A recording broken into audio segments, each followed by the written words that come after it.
What is a woman? What is a woman? I want to know what is a woman. And you're not going to find out. Since time immemorial, the question of what a woman is has haunted humanity like a specter. How could one possibly even understand, let alone define such a thing? But making sense of females is a whole other matter.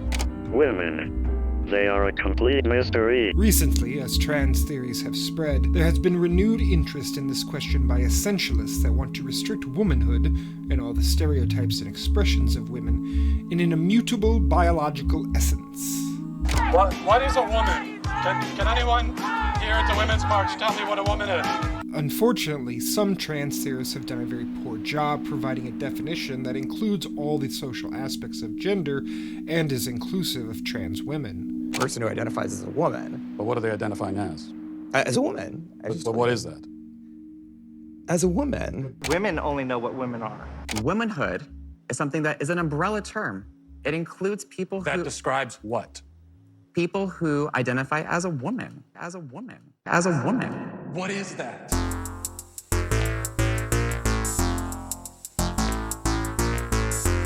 In case you didn't notice, this statement is a tautology. We in the philosophy business would call it a trivial statement because it provides no information. For instance, Calvin Brodus is a trivial statement. But Calvin Brodus is the dog father is an informative statement. That's why Walsh keeps asking, What is that? What is that? Definite descriptions can have multiple definitions. Multiple reference can refer to the same sign. Definite descriptions are context dependent anyway. But a definite description can't have infinite definitions, otherwise it ceases to be definite. It literally becomes indefinite, and it literally becomes meaningless. Now, the reason many trans theorists seem to rely on this tautological answer is because they don't want a totalizing and essentialist definition of what a woman is. Essentialism invariably leaves out people that are, in fact, women, including cis women. If you rely solely on gametes, then people who are infertile or born without gametes are excluded despite having all the other characteristics of their sex. If you rely purely on chromosomes, you exclude people with XY chromosomes with androgen insensitivity that mostly develop female sex characteristics, and I could go on for like an entire hour. You can create multiple definite descriptions for a shared referent without, on the one hand, creating such a rigid definition that you exclude people who should be included.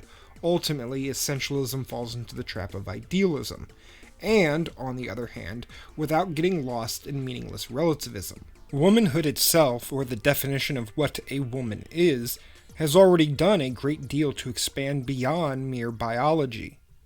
It used to be, seemingly since time immemorial, that women are passive, immanent, not transcendent, the lack or absence of good male traits, baby-making machines, vessels for the production of heirs, preferably male heirs, inherently inferior to men, more emotional and less rational than men, more stupid, fragile, the property of men that had the explicit goal of creating more wealth, governed by monthly rages that rendered them hysterical. All of these things were believed to be biological concrete sex characteristics, as if they were an invisible part of a person's morphology and psychology hardwired into a person's being. The discovery that there is a difference between biological sex and societal gender roles has already done a great deal to expand what it means to be a woman, what society believes women can do, and what can a woman be beyond her sex characteristics.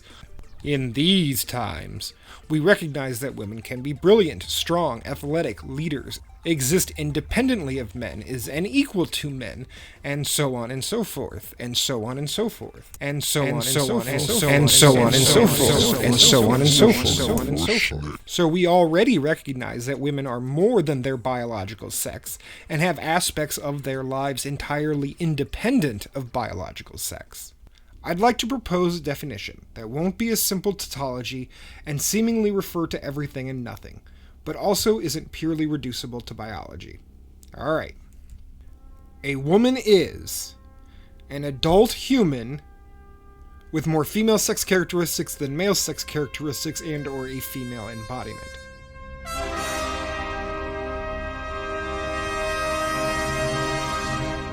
And a man is an adult human with more male sex characteristics than female sex characteristics and or a male embodiment.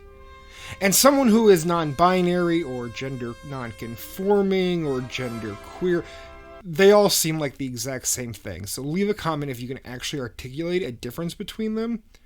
And someone is genderqueer if they are a human with incongruent or non-normative gender traits and whose embodiment is not limited or exhausted by their sex characteristics.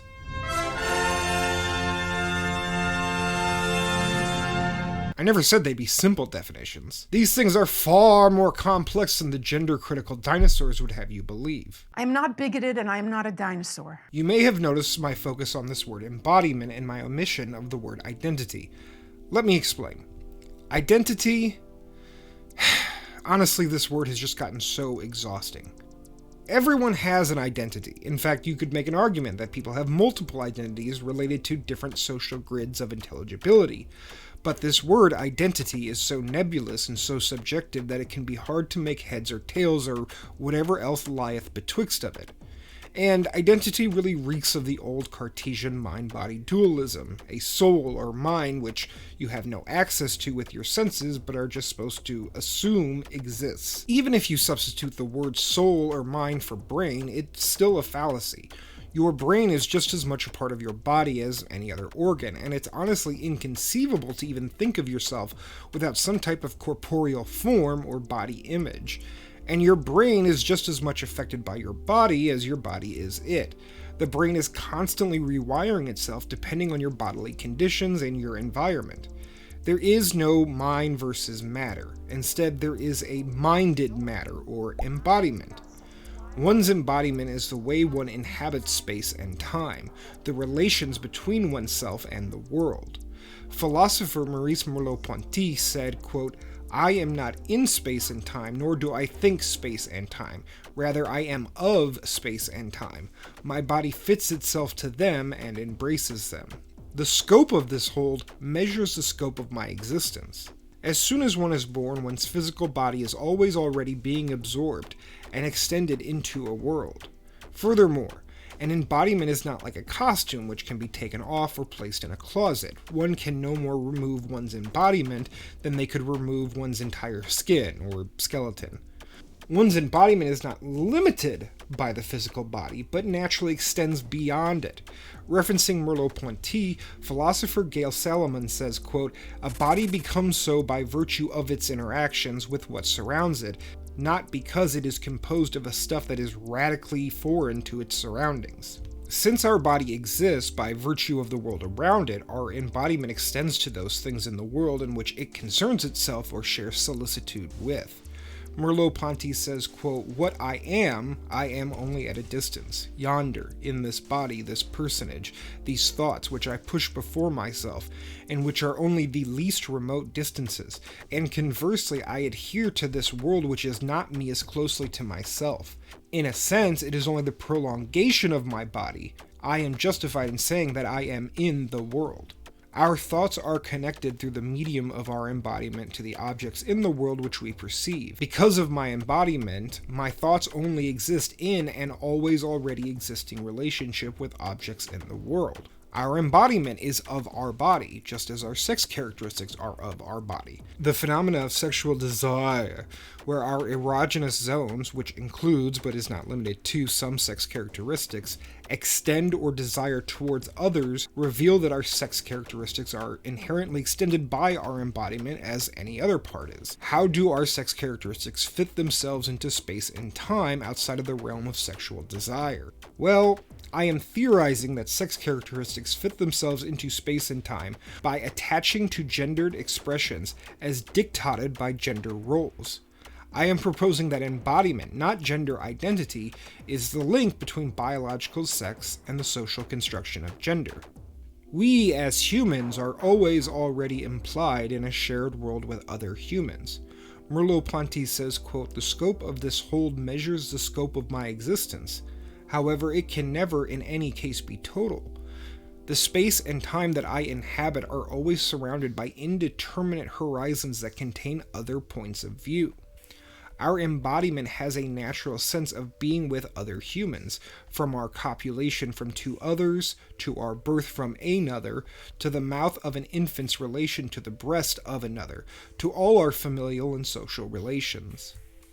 Gender roles are the societal rules, the laws of proper gender expressions expected of sexed bodies. As Gail Rubin says, gender, quote, is the set of arrangements by which a society transforms biological sexuality into products of human activity, and in which these transformed sexual needs are satisfied.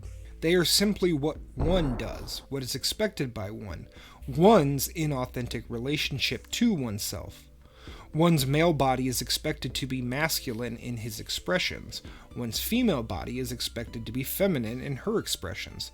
Though, and this is important, there is no necessity that female sex characteristics must attach to feminine gender expressions, or that male sex characteristics must attach to masculine gender expressions.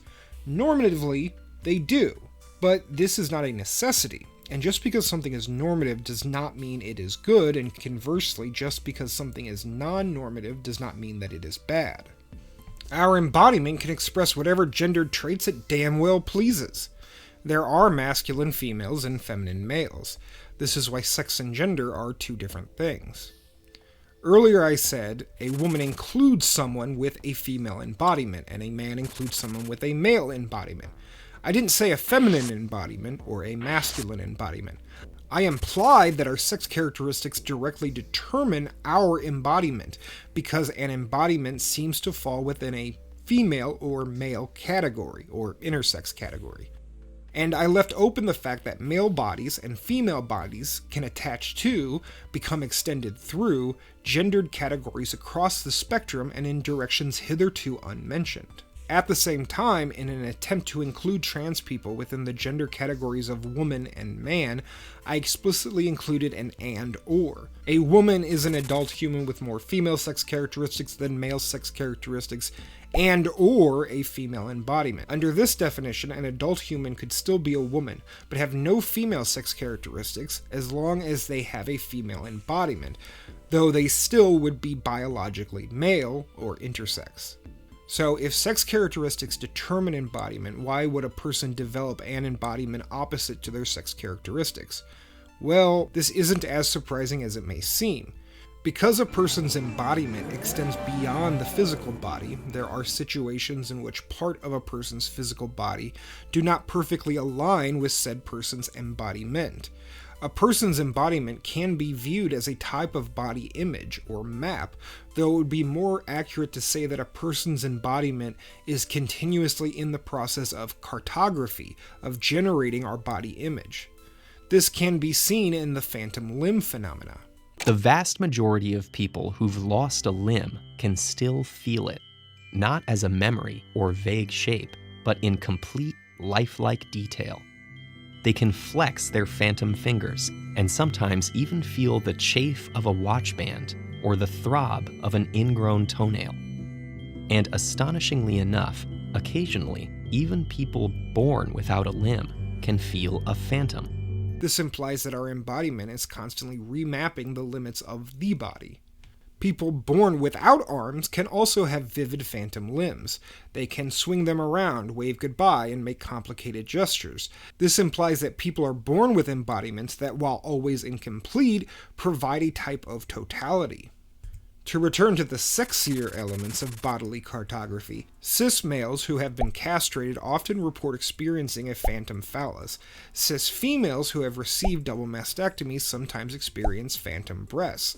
On the other side, trans females sometimes report experiencing phantom breasts, and also do not typically experience a phantom phallus post-bottom surgery. Trans males typically do not experience phantom breasts post-mastectomy, and most report experiencing a phantom phallus and sometimes even phantom phallic orgasms prior to male bottom surgery. A few cautions are worth mentioning. While people appear to be born with a body image, including a sexed body image, it is not complete and is constantly adapting. For one, an infant actually has to experience its existing sex characteristics in order for a sex body image to become in the flesh, so to speak. For 2, an infant has no experience of secondary sex characteristics, which do not develop into adolescence. We can also see this as some trans men report only experiencing a phantom phallus after taking testosterone. A second caution: just because a person does not experience a phantom limb relating to a specific sex organ should not automatically exclude them from a certain sexed embodiment. Though pre-adolescent children have not experienced secondary sex characteristics, and the way those bodily changes affect the way a person interacts with the world, many gendered expectations of male bodies and female bodies prepare boys and girls for the type of embodiment they are expected to have. The way we move our body, our reactions, our dress, our dance, so on and so forth, are just as much a part of our embodiment as our specific physical characteristics. Our embodiment is always a Mobius strip between our body and our environment, making it difficult to always tell where one part begins and another part ends, and difficult to tell what effects are caused by nature and what effects are caused by nurture. All the more reason to assume such a duality is false. I am, in effect, suggesting there are other phantom phenomena, which are not explicitly connected to a sexed organ, that can cause someone to develop a sexed embodiment that does not match their physical sex characteristics. I am attempting to avoid a transmedicalist approach, which would necessitate a rejection of specific physical characteristics in order to be quote-unquote truly trans.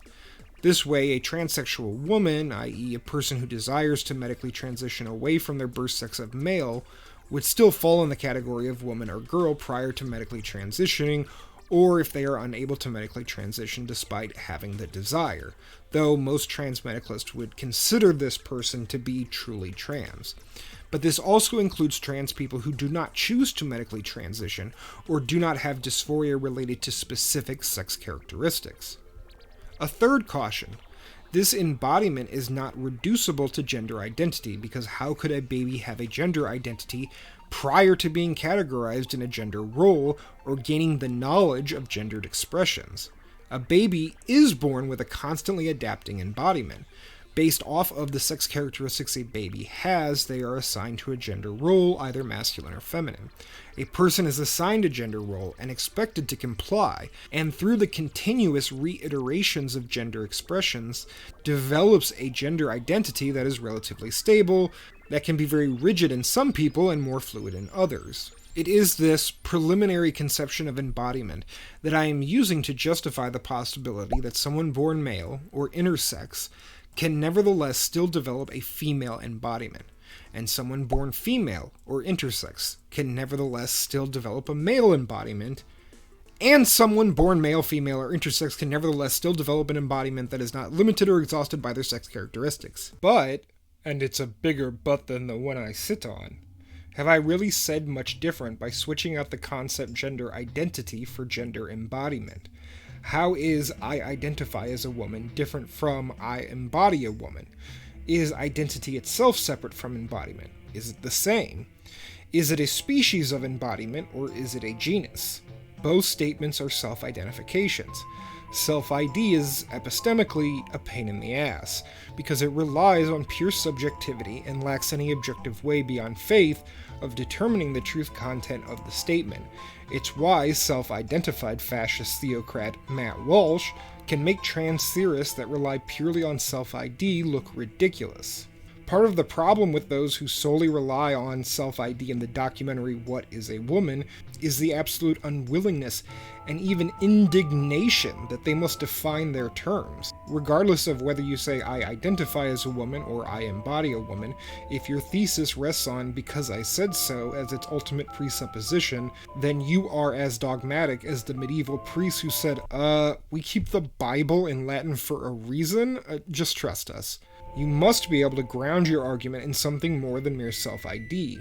I believe that focusing on embodiment allows us to more easily accomplish this than continuing to rely on the word identity, a word which carries an enormous amount of philosophical baggage already beyond the realm of sex and gender.